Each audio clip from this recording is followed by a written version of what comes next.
இது news first prime time sunrise. வணக்கம். நீங்கள் இணைந்திருப்பது இலங்கையின் முதத்த செய்தி வழங்குனர் நியூஸ் ஃபர்ஸ்டின் காலை நேர பிரதான செய்திகளுடன் உங்களுடன் இணைந்து கொள்ளும் நான் கௌதமி நந்தபாலா. மலர்ந்திருக்கும் இந்த நாள் உங்கள் அனைவருக்கும் இனிய நாளாக அமைய வாழ்த்துக்கள். முதலில் இன்றைய தலைப்புச் செய்திகள். டெங்கு நுளம்புகளை இல்லாதொழிப்பதற்கு பிடிஐ பாக்டீரியாக்களை பயன்படுத்துமாறு சுகாதார அமைச்சு அறிவித்துள்ளது.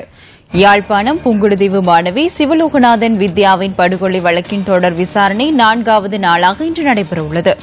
யாழ் மயிலிட்டை மீன்பிடி துறைமுக பகுதியில் உயர் பாதுகாப்பு வலயமாக பிரகடனப்படுத்தப்பட்டிருந்த காணியில் 54 ஏக்கர் இன்று விடுவிக்கப்படவுள்ளது. அமெரிக்காவின் மத்திய நியூயார்க் பகுதியில் அதிசக்தி வாய்ந்த சூறாவளி வீசி வருவதால் மக்களின் இயல்பு வாழ்க்கை பாதிப்பு. இனி விரிவான செய்திகள். யாழ்ப்பாணம் புங்குடுதீவு மாணவி சிவலோகநாதன் வித்யாவின் படுகொலை வழக்கின் தொடர் விசாரணை 4வது நாளாக இன்று நடைபெறவுள்ளது.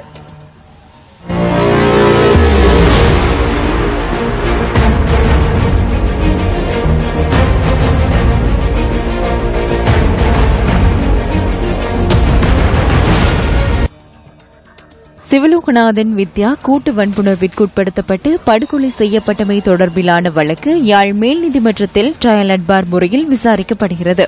ட்ரையல் அட்பார் விசாரணை மேல் நீதிமன்ற நீதிபதிகளான மாணிக்கவாசகர் இளஞ்செழியன், அன்னலிங்கம் பிரேம் சங்கர் ஆகியோருடன் பாலேந்திரன் சசிமகேந்திரன் தலைமையில் இடம்பெறுகின்றமை குறிப்பிடத்தக்கது. விசேட வழக்கு தொடுநரான சட்டமா அதிபர் திணைக்களத்தின் பிரதி சொலிசிட்டர் ஜெனரல் குமாரரட்னம் மற்றும் யாழ் மேல் நீதிமன்ற அரசு தரப்பு சட்டத்தரணி நிஷாந்த் நாகரட்னம் ஆகியோர் இந்த வழக்கில் ஆஜராகியுள்ளனர். ட்ரையல் அட்பார் விசாரணை கடந்த 28ஆம் தேதி ஆரம்பமானது. முதல் நாள் விசாரணைகளின் போது மற்றில் ஆஜரான பதில் சட்டமா அதிபர் தப்புலடி லிவேரா கொலை வழக்கின் முக்கிய சூத்திரதாரி சுவிஸ்குமார் என்பது உறுதி செய்யப்பட்டுள்ளதாக அறிவித்தார். தெற்காசியாவில் உள்ள சிறுவயது பெண்ணொருவரை பாலியல் வன்புணர்வு மூலம் ஆபாசப்படம் எடுத்து சர்வதேச சந்தையில் விற்பனை செய்யும் ஒப்பந்தத்தை 9வது எதிரியான சுவிஸ்குமார் மேற்கொண்டிருந்த நிலையில் துரதிருஷ்டவசமாக வித்யா அந்த திட்டத்தில் சிக்கியதாக நீதிமன்றத்தில் தெரிவிக்கப்பட்டுள்ளது. வழக்கில் 5ஆம் இலக்க சாட்சியாளரின் சாட்சி பதிவுகள் 2ஆம் நாள் விசாரணையில் ஆரம்பமான போது புங்குடுதீவு பிரதேச சபையில் சாரதியாக பணியாற்றிய 5ஆம் இலக்க சந்தேக நபர் வித்யாவை ஒரு தலைப்பட்சமாக காதலித்ததாக சாட்சியம் அளிக்கப்பட்டுள்ளது. வித்யாவை கடத்துவதற்கு 20,000 ரூபாய் முதல் 23,000 ரூபாய் வரை பேரம் பேசப்பட்டதாகவும் இதன்போது நீதிமன்றத்தில் அறிவிக்கப்பட்டது. சந்தேக நபர்களும் வித்யாவை பாலடைந்த வீட்டிற்கு தூக்கிச் சென்று வன்புணர்ந்ததாகவும் மாறி மாறி சம்பவத்தை தொலைபேசியில் வீடியோ எடுத்ததாகவும் 2வது நாள் விசாரணையின் போது சாட்சியம் அளிக்கப்பட்டுள்ளது. சம்பவம் இடம்பெற்ற மறுநாள் வீடியோ பதிவு செய்யப்பட்ட தொலைபேசியை சுவிஸ்குமார் வாங்கிச் சென்றுள்ளார். சுவிஸில் உள்ள மாஃபியா குழு ஒன்றின் தேவைக்காக வித்யாவின் கூட்டு வன்புணர்வு ஒளிப்பதிவு செய்யப்பட்டுள்ளதாக 6ஆம் இலக்க சாட்சியாளர் 3வது நாள் விசாரணையின் போது நீதிமன்றத்தில் குறிப்பிட்டார். வித்யா கொலை செய்யப்பட்டதன் பின்னர் போலீசாரால் கைது செய்யப்பட்ட சந்தேக நபர் ஒருவர் யாழ்ப்பாணத்தில் உள்ள தமிழ் அரசியல்வாதி ஒருவரின் தம்பியின் செல்வாக்கில் போலீசாரின் உதவியுடன் கொழும்பிற்கு தப்பிச் சென்றதாகவும் 6வது சாட்சியாளர் சாட்சியம் அளித்துள்ளமை குறிப்பிடத்தக்கது.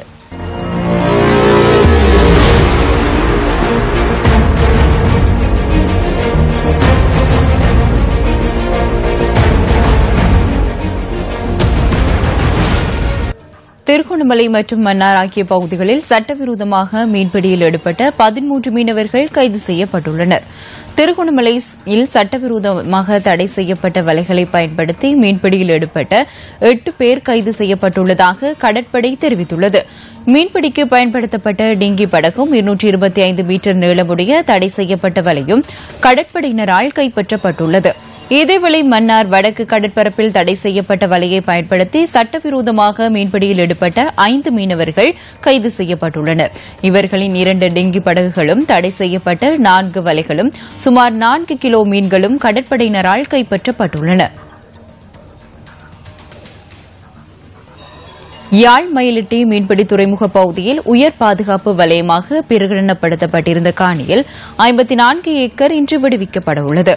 மயிலிட்டி மீன்பிடி துறைமுகம் அடங்கலாக 54 ஏக்கர் காணி யாழ்ப்பாணம் பாதுகாப்பு தலைமையகத்தினால் விடுவிக்கப்பட உள்ளதாக ராணுவ ஊடக பேச்சாளர் பிரிகேடியர் ரோஷான் செனவிரட்ன குறிப்பிட்டார்.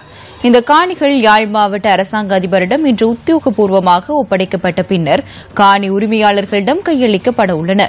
இதன் பிரகாரம் விடுவிக்கப்படும் காணியில் 50 குடும்பங்கள் வரை மீள குடியமர்த்தப்பட உள்ளனர். இதேவேளை கடந்த ஏப்ரல் மாதம் 7ஆம் தேதி ஊரணி பிரதேசத்திலும் 35 ஏக்கர் காணி பாதுகாப்பு தரப்பினரால் விடுவிக்கப்பட்டமை குறிப்பிடத்தக்கது. நிர்மாணப் பணிகள் முன்னெடுக்கப்படும் பகுதிகள் மற்றும் பாரிய அளவில் நீர் தேங்கி காணப்படும் இடங்களில் டெங்கு குடம்பிகள் பரவாமல் இருப்பதற்கு பிடிஐ பாக்டீரியாக்களை இடுமாறு சுகாதார அமைச்சு அறிவித்துள்ளது. இந்த பாக்டீரியாக்களை பயன்படுத்துவது தொடர்பான ஆலோசனைகள் சுகாதார வைத்திய அத்தியட்சகர் அலுவலகத்தின் ஊடாக அனுப்பி வைக்கப்பட்டுள்ளதாக சுகாதார சேவைகள் பணிப்பாளர் டாக்டர் ஜெயசுந்தர குறிப்பிட்டுள்ளார். எனினும் வீடுகளில் இந்த பாக்டீரியாக்களை பயன்படுத்த முடியாது எனவும் அவர் கூறியுள்ளார்.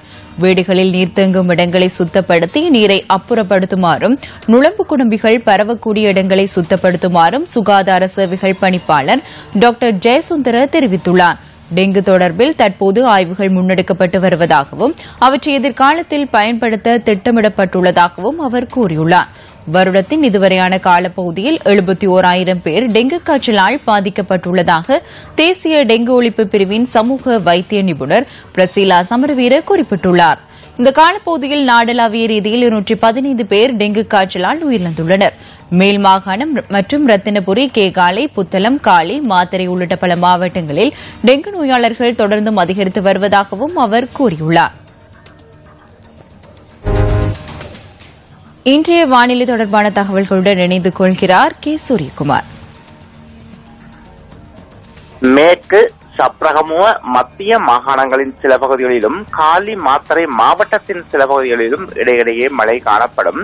கிழக்கு ஊவா வடமத்திய மாகாணங்களின் சில பகுதிகளிலும் முல்லைத்தீவு வவுனியா மாவட்டத்தின் சில பகுதிகளிலும் பிற்பகல் 2 மணிக்கு பின்னர் மழை அல்லது இடியுடன் கூடிய மழை காணப்படும்.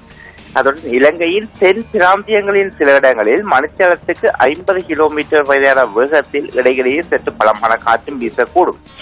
கடல் பிராந்தியங்களை பொறுத்தவரையில் கொழும்பு முதல் காலி வரையான கடல் பிராந்தியங்களில் மழை அல்லது இடியுடன் கூடிய மழை காணப்படும். கடல் பிராந்தியங்களில் காற்றின் வேகமானது மணித்தியாலத்துக்கு 30 கிலோமீட்டர் முதல் 40 கிலோமீட்டர் வரையான வேகத்தில் தென் மேற்கு திசையிலிருந்து அல்லது மேற்கு திசையிலிருந்து காற்று வீசும். இந்த காற்றின் வேகமானது சில சந்தர்ப்பங்களில் புத்தளம் முதல் கொழும்பு ஊடான பொத்துவில் வரையான கடல் பிராந்தியம் மற்றும் காலி முதல் அம்பாந்தோட்டை வரையான கடல் பிராந்தியங்களில் மணித்தியாலத்துக்கு 50 கிலோமீட்டர் முதல் 55 கிலோமீட்டர் வரை அதிகரித்து வீசுவதன் காரணத்தினால் இந்த கடல் பிராந்தியங்கள் இடையிடையே சற்று கொந்தளிப்பாகவும் காணப்படும்.